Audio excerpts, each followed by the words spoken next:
नमस्कार मित्रांनो, आपल्याला बघायचंय पोलीस भरतीवर आलेलं गणित काळ काम वेग मधलं. काळ काम वेग मध्ये दोघांचं काम दिलेलं आहे ए आणि बी चं. ए हा 25 दिवसात करतो, बी हा 20 दिवसात करतो. पण त्यांनी सांगितलंय आपल्याला एक काम म्हणजे आपल्याला काम माहिती आहे का? आता त्यांचं काम करायचं म्हणजे दोघांचा लसावी करायचा. 25 आणि 20 चा लसावी येतो 100.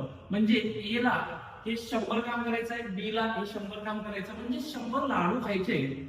मग बघा, ए हा 25 दिवसात खातो, बी हा 20 दिवसात खातो. म्हणजे एका दिवसाला ए 25 भागिले 100 4 लाडू खातो, बी एका दिवसाला 100 भागिले 20 म्हणजे 5 लाडू खातो. आणि गणितामध्ये पुढे सांगितलंय ते दोघं मिळून 5 दिवस काम करतात. बघा, ते एका दिवसाला एक 4 करतो, बी 5 करतो. मग दोघं मिळून एका दिवसात 9 लाडू खातात. आणि पुढे सांगितलं आपल्याला त्याने असे 5 दिवस लाडू खाल्ले. मग 9 गुणिले 5 करा, 9 5 45 लाडू खाल्लेले आहेत त्यांनी. बघा, इथं 45 लाडू खाल्ले. 100 लाडू टोटल होते, त्यातले 45 लाडू त्यांनी खाल्ले. 100 लाडू टोटल आलेले होते, त्यातले त्यांनी 45 लाडू खाल्ले. म्हणजे लाडू शिल्लक राहिले बघा आता आपल्या जवळ 55 लाडू शिल्लक असते वेळी बी नाही ए हा काम सोडून जातो.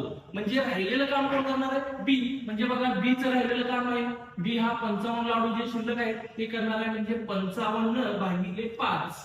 कारण की बी हा एका दिवसात 5 लाडू खातो. 55 ला जर 5 न भागला तर उत्तर येणार आहे 11 दिवस. म्हणजे बी ला टोटल हे 55 लाडू खायला 11 दिवस लागतील. आणि याचा आन्सर, करेक्ट आन्सर आहे 11 दिवस.